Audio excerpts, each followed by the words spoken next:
श्रावस्ती जनपद के Chaudhary Ram Bihari Buddha inter college में युवा उत्सव कार्यक्रम का हुआ आयोजन, जिसमें तमाम युवा रहे मौजूद। इस दौरान युवाओं ने किया संबोधन।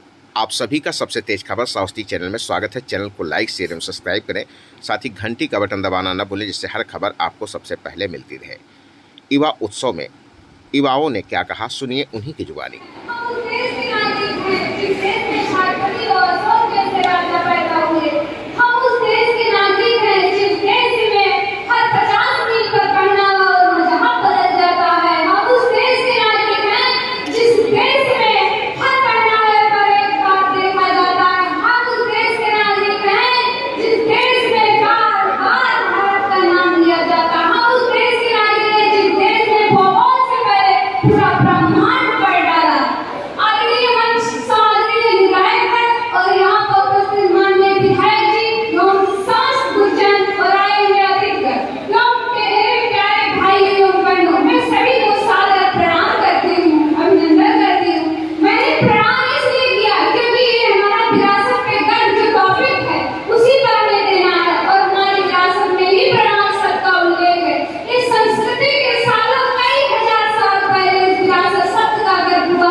युद्ध भूमि में जब रावण मृत्यु की कगार पे खड़े थे, तब उन्होंने श्री राम से कहा, मैं हर चीज में तुमसे श्रेष्ठ हूँ, बल में, छल में, बुद्धि में, आयु में, कलाओं में। फिर भी पता है तुम विजयी क्यों हुए? क्योंकि तुम्हारा भाई तुम्हारे साथ था और तुम्हें पता था कि मुझ में और मेरे भाई में एकता नहीं है। तो आप समझ ही गए होंगे एकता हमारे लिए कितनी महत्वपूर्ण है। एकता यदि चाहे तो वह सृजन भी कर सकती है, लेकिन उसी एकता में यदि कविता आ जाए तो वह समस्त मानव जाति का संहार भी कर सकती है। भारत में 3000 से अधिक जातियां और 25,000 से अधिक उपजातियां हैं, जिनके अलग अलग रीति रिवाज, अलग अलग परंपराएं हैं। इतनी विविधता होने के बावजूद भी आपसी प्रेम बनाए रखना और कोई भेद न उत्पन्न होने देना, यही राष्ट्रीय एकता है। नहीं होता लड़ाई वे ही करते हैं जिन्हें मतलब नहीं होता। ये मंदिर और मस्जिद के लिए दीवानगी मानो, वतन से बढ़ के दुनिया में कोई मजहब नहीं होता। वतन से बढ़ के दुनिया में कोई मजहब नहीं होता। जानते तो सब लोग हैं कि हाँ, मतलब एकता बना के रखनी चाहिए, लेकिन सिर्फ भाषण करके से मैं दे रही हूँ, अब मैं दे रही हूँ भाषण की, हाँ हमें एकजुट होकर रहना होगा, लेकिन ये बातें मुझ पे भी लागू होती हैं। अगर हम किसी को सिखा रहे हैं तो सबसे पहले हमें अपने अंदर की कॉन्फिडेंस डेवलप करना चाहिए।